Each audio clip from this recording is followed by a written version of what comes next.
Қысқасын айтқанда, Рик және Морти.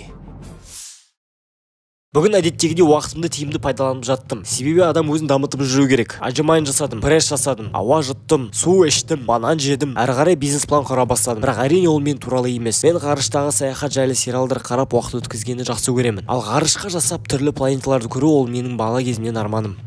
Әке, өскен кезде мен басқа планеталарға саяхаттағым келеді. Армандапсың балам. Таста газеле дейсің. Иә, сол үшін ол менің арманым. Бір кезде қарасам, телевизорден жаңа передача басылып кетті.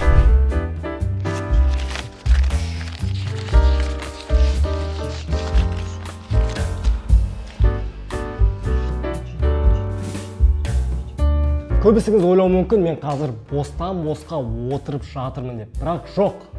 Мен өзімді дамытып жатырмын. Pocket Option дейтін трейдинг платформасында. Pocket Option бұл трейдингке арналған ең күшті платформа. Ол жерде сіздердің трейдингтер мен саудаларын қызықты өту үшін социальная торговля, индикатор және сигналы дейтін фичалар шығарылған.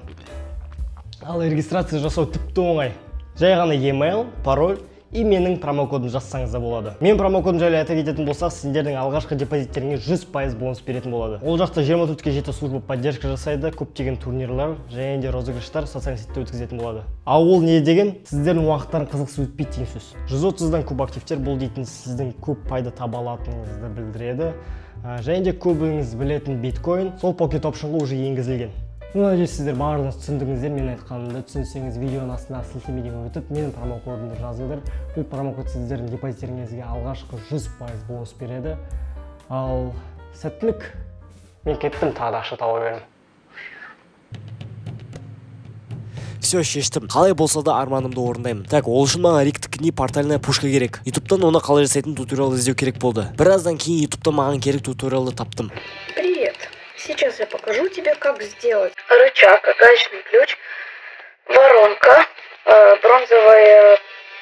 Өте пайдалы туториал қарап 15 минутта портальный пушка дайын болды. Енді мен қалаға планетаға саяхаттай аламын.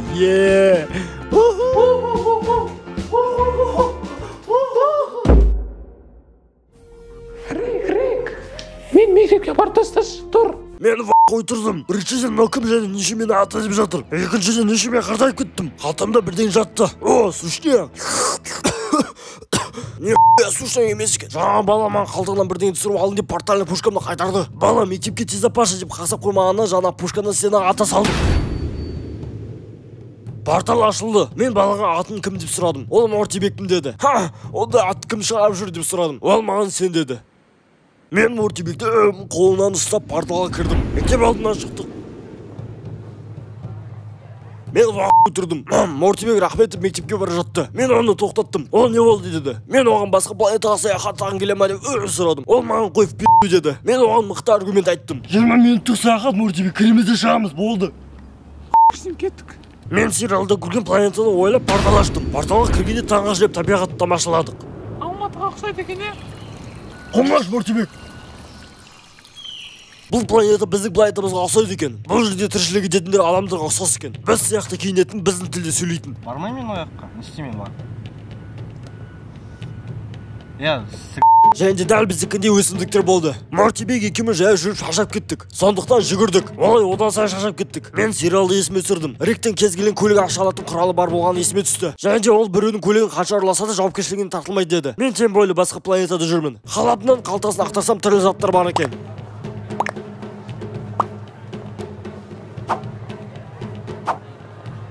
Кілтті ақырында мен таптым. Мортибек екеуміз қасымызда бос тұрған көлікті алып планетаны ары қарай зерттеп жүрдік. Бірақ ұзақ емес. Полиция көлігімізді тоқтатты. Оказывается, біз басқа планетада емес, Алматыда жүрген екенбіз. Себебі мен портальный пушка режимін ауыстырмағанмын. Полицейский өз көлігіне апара жатты. Және ол мен қалтамда ақтарайын деп жатты. Бірақ Мортибек бұл мәселені тез шешті. Мен сразу порталды ашып, Мортибек екеуміз ойланбай қашып кеттік. Осы жолы шынымен де басқа планетада болдық. Саяхатымыз өте қызықты өтіп жатты. В общем, планетада істеген ісіміз қалмады. Бір кезде аспаннан корабль ұшып келді. Ішінен 3 инопришелер шықты. Олар бізге қарап тұрды. Біз оларға қарап тұрдық. Мыналардан дым зияны жоқ деп ары қарай жүруді шештік. Бірақ олар да біздің артымыздан жүрді. Біз жүгіре бастадық. Олар бір орында тұрды. Арасынан бірі шығып, сендер тыйым салынған жерде жүрсіңдер деді. Және бізге мүлдем ұқсамайсыңдар деп қаруларын шығарды. Мортибек мен қалтама қолын тығып екеумізге қару шығарды. Мен Мортибекті мақтап арқасынан соқтым. Ол маған алда жас бала көріп тұрғандай ұқсап қарап инопришелестермен атысуға кетті. Мортибек жалғыз үшеумен атып жатты. Біреуін өлтірді. Инопришелестер Мортибекті ала алмайтынын түсініп менің артымнан қуа бастады. Мен қашып атып жаттым. Біреуін өлтірдім. Соңғысы өзі ақ берілді. Қаруын жерге лақтырып кез келген нәрсені істеймін, бірақ өлтірмесін деп жатты. Мен олардан келген корабльны айдауды үйретсін дедім. Ол келісті. Бірақ Мортибек арттан келіп оны алып тастады. Мен оған олай неге істедің дедім. Ол 20 минут өтті деп мектепке портал ашсын деді. Мен келісіп портал ашайын десем пушканы таппай жаттым. Жерде жатқан инопришенец күліп порталның пушканы ұстап отырды. Оған атамыз дегенше ол портал ашып қашып кетуге жетісті. Мортибек маған жынданып тұрды. Сенің кесірінен мектептен қалатын болдым деп басыма тас лақтырып жіберді. Мен жерге құладым. Мортибек қасыма келді. Мен оны ұрып жібердім.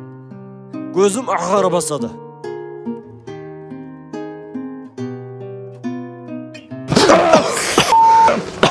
Таста газелді де демайсың, башым айттың баласы. Қысқасын айтқанда, Рик және Морти